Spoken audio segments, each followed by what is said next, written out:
This is TLV1.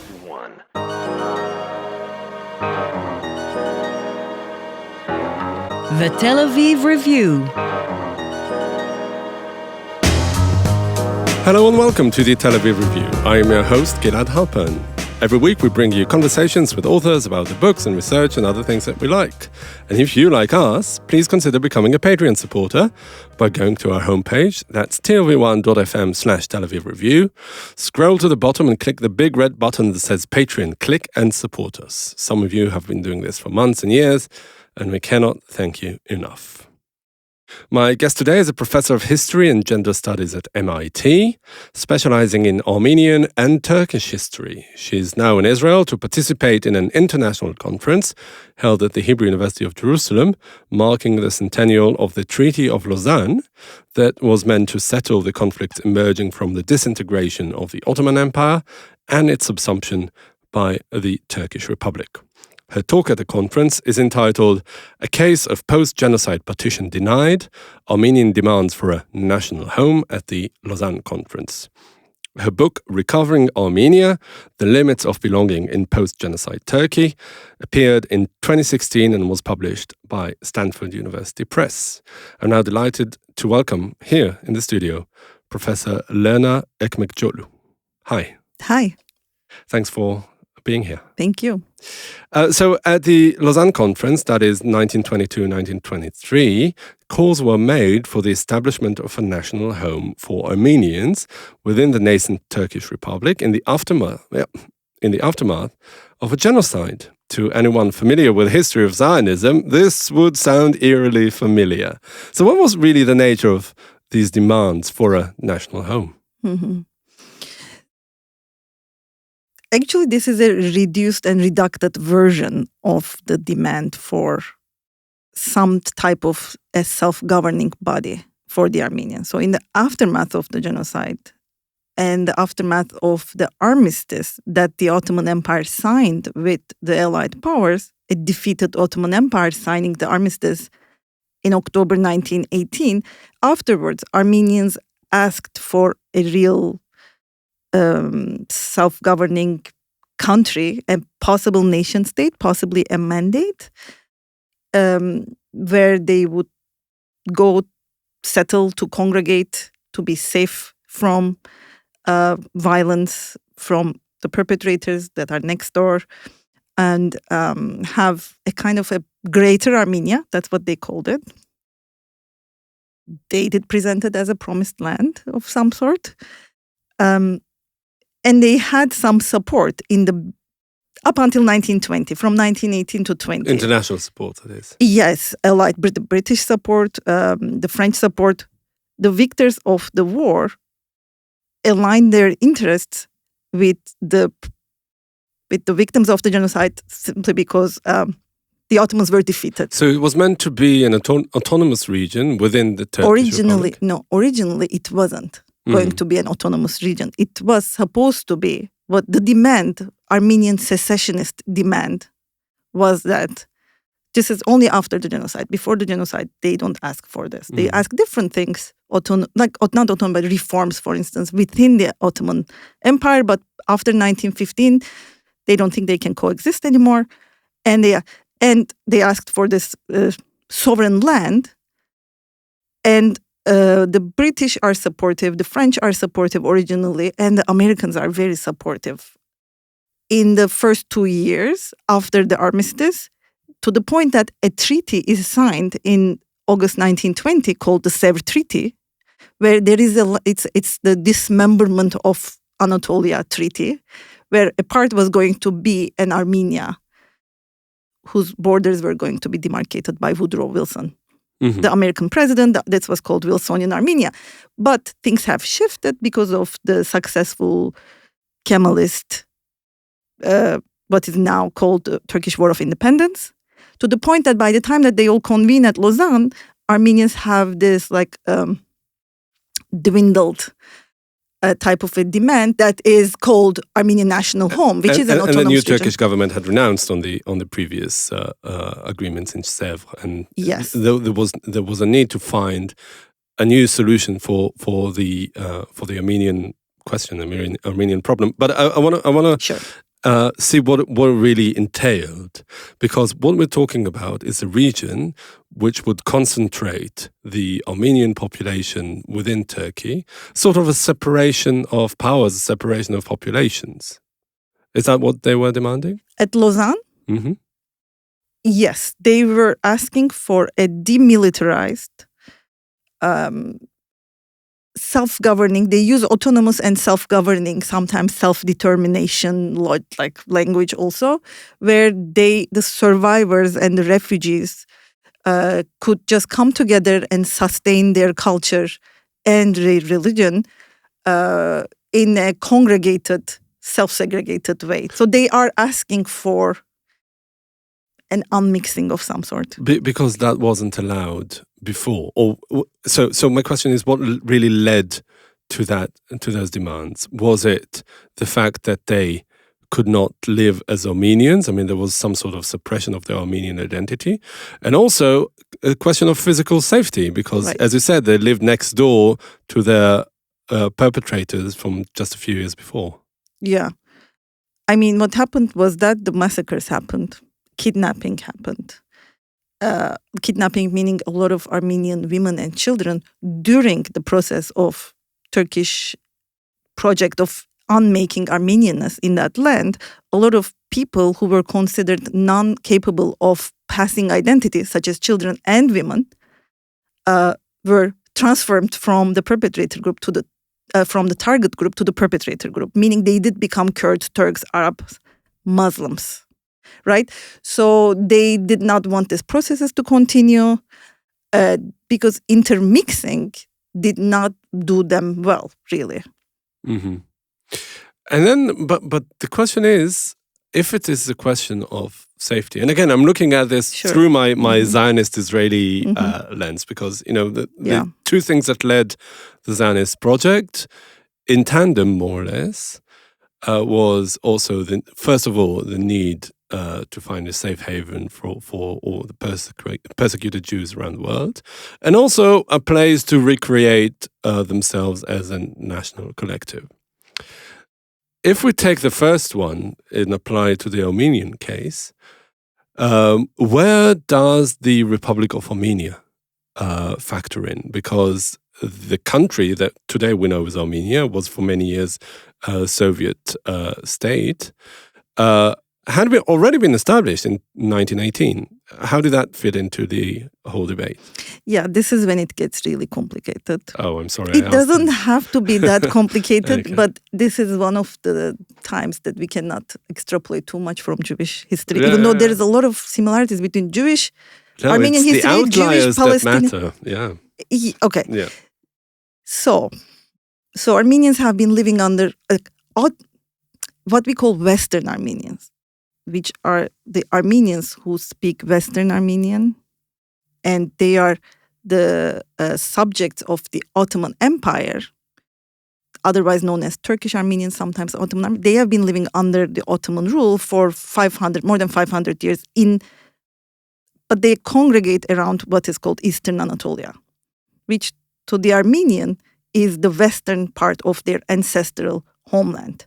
They are indigenous to that part of the world, right? Mm-hmm. Ararat Plateau, Armenian Plateau. And there are also Russian Armenians. And also there are Iranian Armenians. Armenians under different empires. Russian Armenians, during the chaos of the Bolshevik Revolution, they managed to declare independence, such like their neighbors Georgians and Azerbaijan, right? So from 1918 on, there is a tiny republic that de facto is independent, and it is called the Yerevan Republic many times. So when I said Greater Armenia, that post-genocide Armenians wanted to have a state of their own, what they have in mind is a unification with the Russian Armenian Yerevan Republic. So western and eastern parts of that promised land coming together, okay? However, because of the Treaty of Sèvres, August 1920, when the Allies do approve a place called Armenia, potentially later to be joined with Russian Armenian territories, not previously Russian. Within Turkish territory, that is. Yes, Turkish, we now call them Turkish. Yes. But previously Ottoman, these are eastern provinces of the Ottoman Empire that had a significant Armenian presence before the genocide. So these parts were going to, in this ideal Greater Armenia version that kind of Sevres Treaty endorsed, they were going to unite with the Yerevan Republic. This is why the Kemalists started their attack. They started the anti-Sevres crusade by attacking this tiny Republic of Armenia first. And the Armenians resisted, but they got some... To foil that project. Exactly, to foil that project. And they were successful.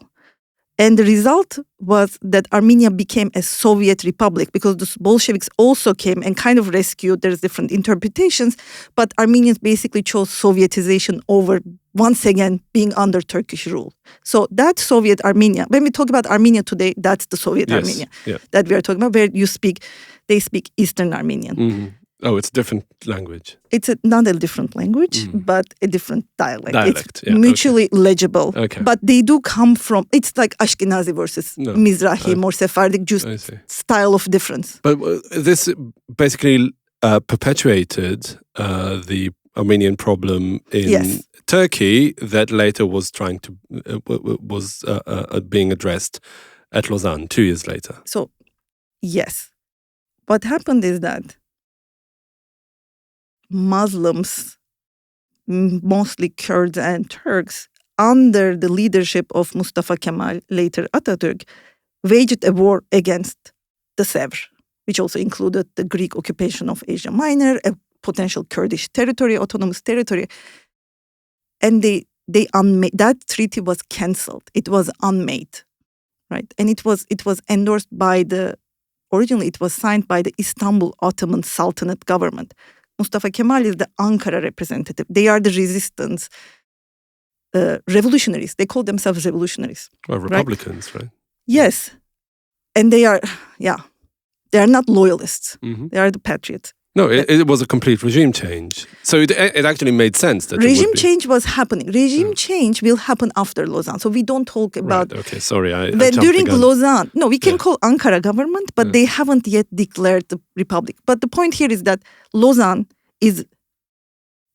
Conference happens because the Turks managed to win the war militarily on the ground. So they managed to bring a defeated group. Turks were defeated during World War I. Despite so, they won the next war, this anti-imperialist, they call it, war. This is the partitioning of Anatolia. And they brought all these victorious allies and the Americans around the negotiation table to Lausanne. And by that time, Armenians, because they are already defeated in every ground, post-genocide included, they just asked for this one tiny last territorial self-ruling type of an arrangement for themselves. And of course, Turks say no. Yeah, but exactly. What were they thinking? I mean, they had been defeated on every front. In what position were they to even air this demand? Yes, I've talked about this a lot, and I don't think they did it because they were stupid, first of all. I mean, because it does sound very naive. The very reason why the genocide happened was to prevent that possibility of Armenian territorial anything, really, including autonomy. So why would they give up? There was a lot of Western pro-Armenian feeling. Like, this is objectively true. Meaning Western, not at the state level, even the representative of allied powers at Lausanne paid lip service to various pro-Armenian causes, including the Armenian national home demand. None of them were going to go to war on behalf of Armenians. I mean, no one was ready to resume military operations on behalf of Armenians. But they had domestic constituencies at home who were all pro-Armenian. Missionaries. There is a lot of missionary activity amongst Armenians from America, from France. The British church, different churches are also involved in the Armenian cause because, like the Jews, again, the pogroms starting from 1890s against Armenians in the Ottoman Empire, and they are Christians, like unlike... Yeah. Mm-hmm. So they do extend this discourse and material humanitarian help to Armenians from 1890s on, because Armenians are the first Christian nation. They're being persecuted under the Muslim barbarians type of a discourse. So they have that legacy. And I think for us to be able to understand that, I recently started thinking, I'm not recently, but since the Russian attack against Ukraine happened, I think at the time Armenians were like what we think of Ukrainians now. Like they're so the wronged party, right? Well, there's a lot of sympathy. Yeah. There is a lot of Western sympathy. So Armenian actors on the ground, also because what else are they going to do? Like, are they going to give up? Yeah. They will not give up. So they try to capitalize on this sympathy. They capitalize on anything that they can capitalize. They know that it will be difficult, but they think that even if we don't get our autonomous region, we'll get something else. Before we get to the nitty-gritty of it, I'd like to ask you, I mean, the Lausanne conference was really about the future of Turkey. How prominently did the Armenian issue feature in it? Not too prominently. In terms of like the number of hours that the deliberations took, Armenian issue wasn't a big deal. Mosul was a big deal. I mean, oil was a big, who is going to be, or like other issues pertaining to the straits, Turkish straits, like, because this is what Lausanne is called as the birth certificate of modern Turkey. This is when Turkey that we know was accepted to the family of nations as a legitimate actor. And so maybe a little bit of a correction here. For the Turkish side, the Armenian issue is very big. But they maneuver it in such a way that it doesn't take up too much time specifically at Lausanne. More than the Kurdish issue, more than the Greek issue? I mean, today it is. I mean, obviously, but I'm trying to think what it was like 100 years ago.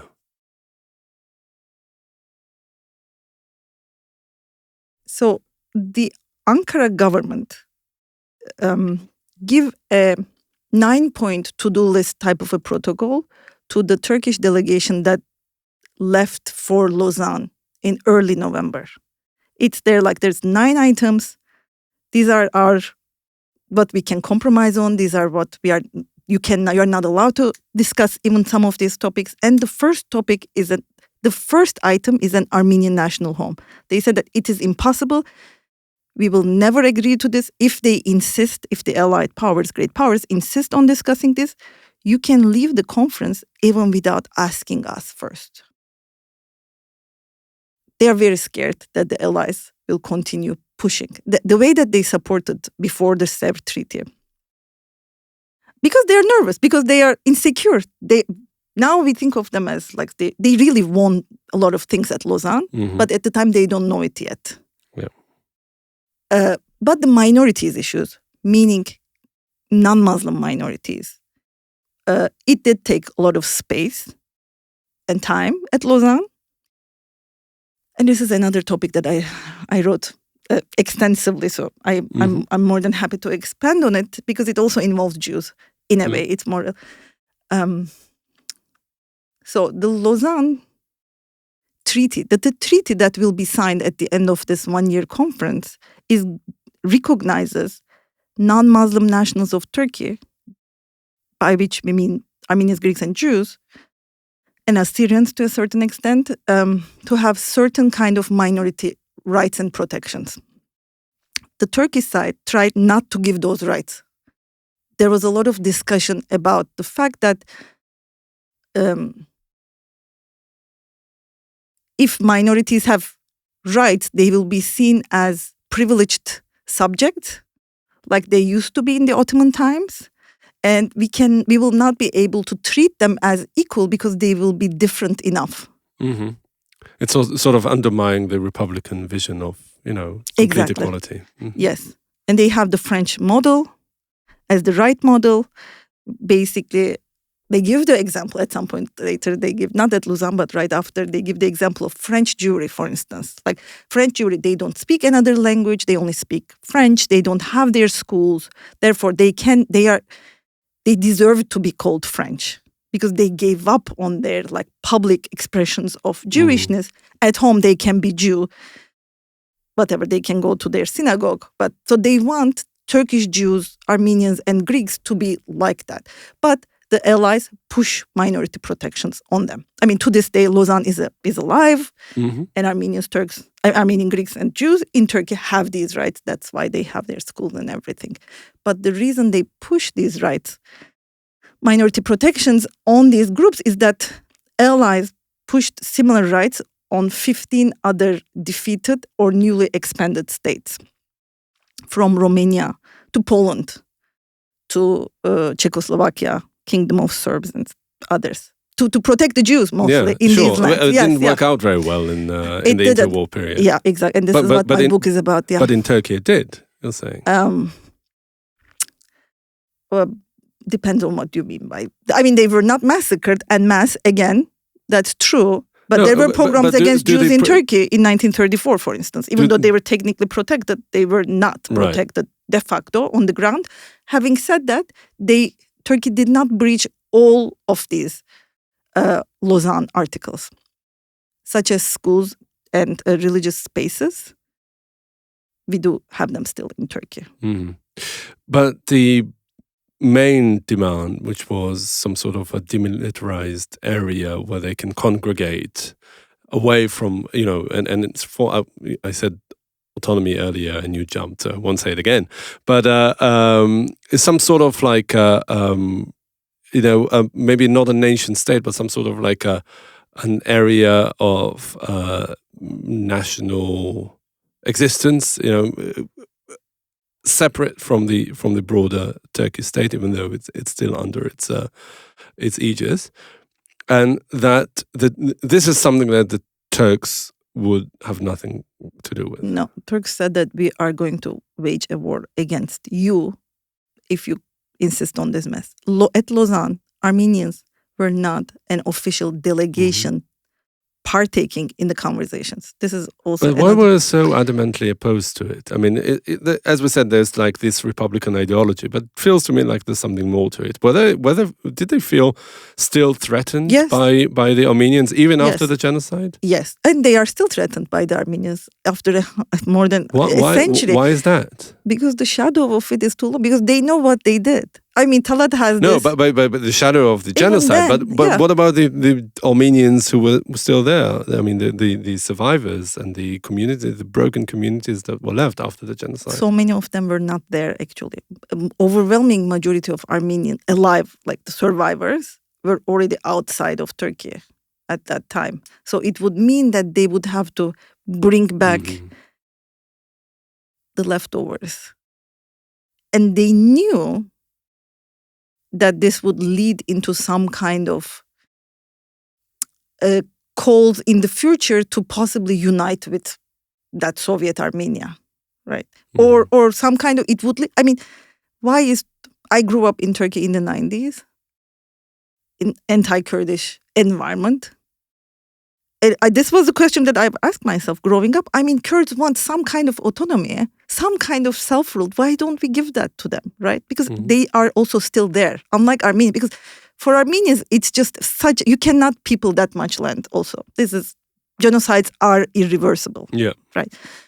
For the Kurds, they were not genocided. So there was enough people actually, but Turkey never, ever never gave up on this idea that if we give them a little bit of autonomy, they will totally want more, and they will just have their own. Give them an inch, they'll want a whole mile. We've heard it so many times in so many different contexts. Yeah. And it's an imperial. Turks are the imperial power here. They don't want decolonization, basically. But as you said, they didn't know it back then yet. They don't know it back then, but they have enough muscle memory not to let it happen, right? Yeah. So going back to the national home, and you said that the Armenians were not official delegates at Lausanne, even though there was some representation there, also of a different kind, as you write in your papers, a whole panorama of sympathetic organizations from NGOs to other international diplomats pushing the Armenian cause. Other representatives that were there at Lausanne, also unofficially, were Zionist representatives. And I would like to ask whether this whole question of national home, did they have a lot to talk about? I mean, were they aware of each other? Did they exchange any ideas, whether it was ideologues or political leaders? This is a good question. I haven't explored it yet, and I don't think anyone did. But just even the diplomatic genealogy of what is called the Jewish national home and how much of it Armenians borrowed from that language, I don't know yet. I mean, this topic, the Armenian demand for an autonomy, interestingly, hasn't been, I mean, not very interesting. I know there are political and historical reasons for it, but hasn't been studied as such. It's one of those things that I think like the connection has to be, or the Irish home rule. Like Armenians are making cases that they would like to be the Irish to the British. Like if Turks accept this dominion, they call it, we can be a dominion to you. And if you have a dominion, it's so prestigious. Why don't you have, like they're trying to sell this in any way they can. They consider it as a stamp of civilization. So if you accept us having this autonomous region, you will be seen, they're saying to the Turkish parties that you will, I mean, through the allies, that you will prove that you are not like the previous Ottoman Islamic quote-unquote barbarian group that chopped up the Armenians, but now you're extending them a tolerant hand and like allowing them to live amongst you, so you can be seen as the new face of Turkey. That's worth being part of that new modern civilization. It doesn't pass for various reasons, obviously, but the Zionists, I mean, Jews in Lausanne from Turkey, Turkish Jews in Lausanne, they are supporting the Turkish case, the Turkish Ankara government, because they are betting that they will have to go with whoever is in charge. Historically, that's how they functioned and existed in the Ottoman Empire and post-Ottoman Turkey. But the Zionists, I don't know. However, there some discussion about like San Remo and previous conference, because between Sèvres and Lausanne, between Mudros Armistice and Lausanne, there were different conferences, San Remo and London, where the Jews are also present. Yeah. This is something, a question that I did not prepare, but you just said something. Were the Turkish Jews, did they make any, community leaders or political leaders, any expressions about the Armenian demand and the Armenian question? Or was it also like a politics of, minorities, stay away from these very controversial topics? Yeah, not just stay away, but they did support the Turkish case against the Armenian case. Because, because it's a calculus game of like, what are they going, their community will benefit, right? Like this is, and there is now new research on this in terms of like how Jewish position vis-a-vis the Ottoman ruling class had to rest on denial of the Armenian genocide, really. Yeah. During the not the Ottoman, sorry, the Turkish rulers, Turkish governing bodies post-genocide. So they did perform the loyal, accommodating, ready to be of service minority to the Sultan. Yeah, which actually also echoes, we talked about France earlier. It really also echoes the political game that the French Jews were playing vis-a-vis other, well, in that case, Muslim minorities to this day, actually. Yeah. The sort of loyal minority. Yeah. I mean, Armenians post 1923 imitate those. They all have to, right? I call it in my book this reincarnated dhimmi standpoint, because the Turkish Republic expected a similar kind of like loyal, theatrical almost like show of loyalty from them. Otherwise, they are punished. Yeah. The conference that is taking place at the Hebrew University is dedicated to the Lausanne model, suggesting that it made some theoretical contribution to diplomacy and conflict resolution beyond the specific case that it was trying to address. Now, as a historian, I'd like to ask you, what would you say is really the importance of Lausanne, theoretically, more broadly, more universally, to the way, the 20th century unfolded? Yeah, the title, when we talk about in this context about the Lausanne model, we have mostly the Greek-Turkish exchange of populations. This happened... Which was also part of Lausanne. Yes.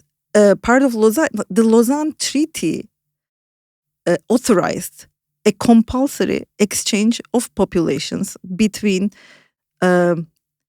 Greek Christian subjects of the Ottoman Empire and Muslim subjects of Greek Hellenic citizenship in Greece.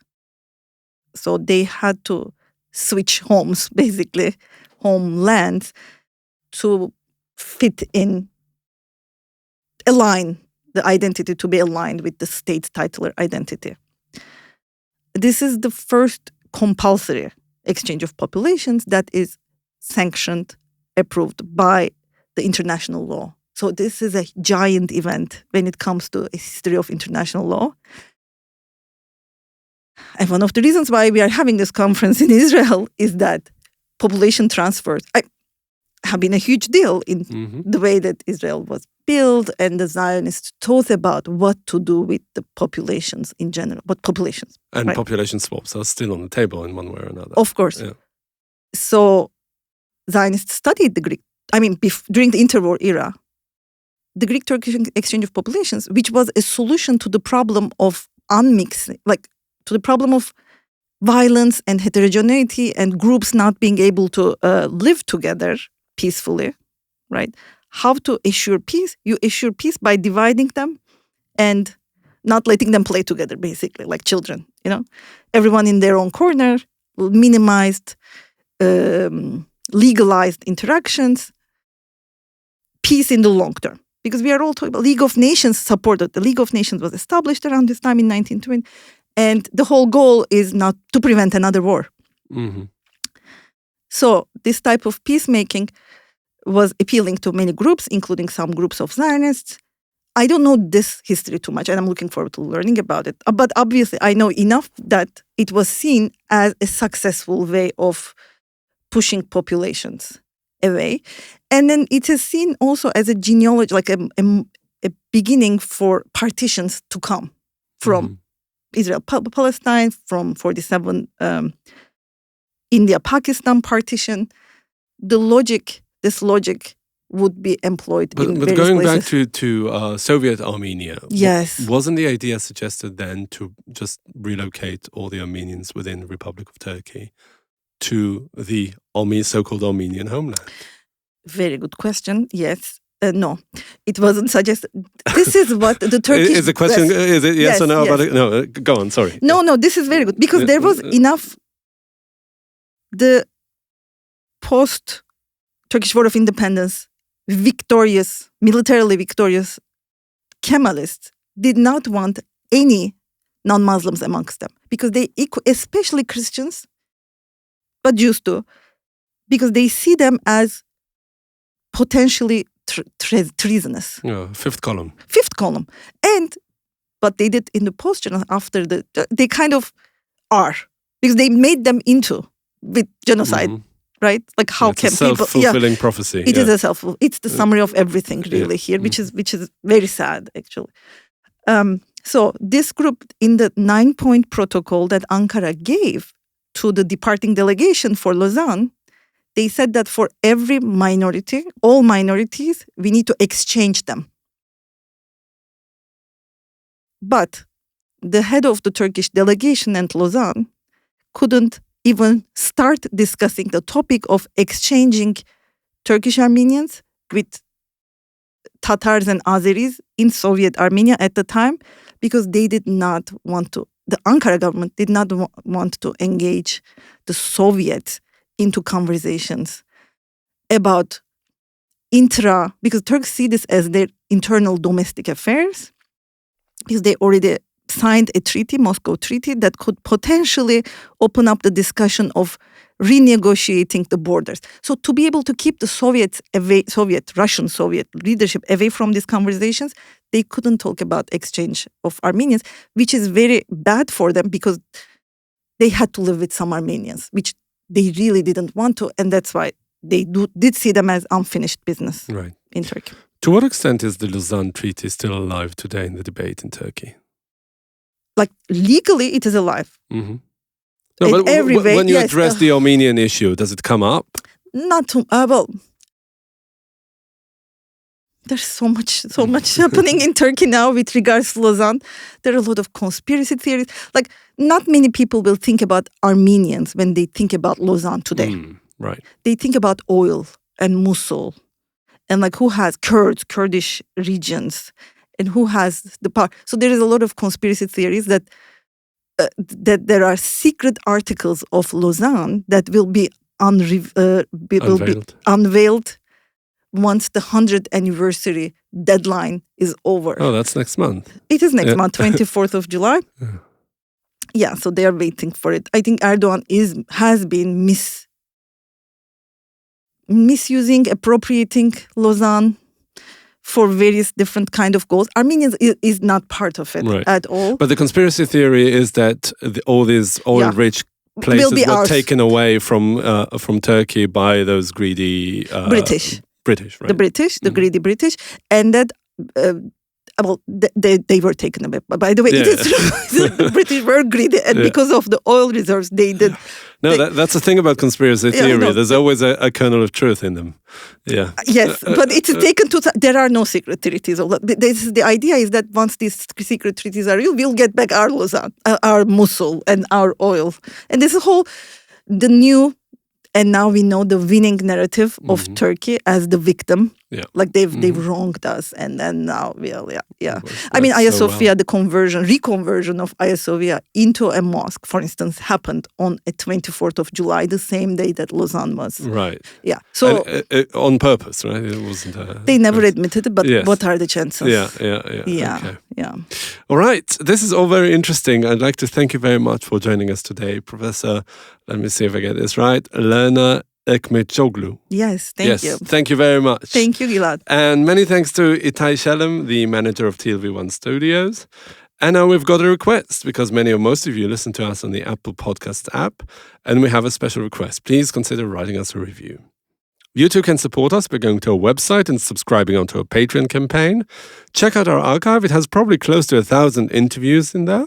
Like us on Facebook, follow us on Twitter, and most important, join us again next week for another edition of the Tel Aviv Review. And until then, from me here in Tel Aviv, goodbye.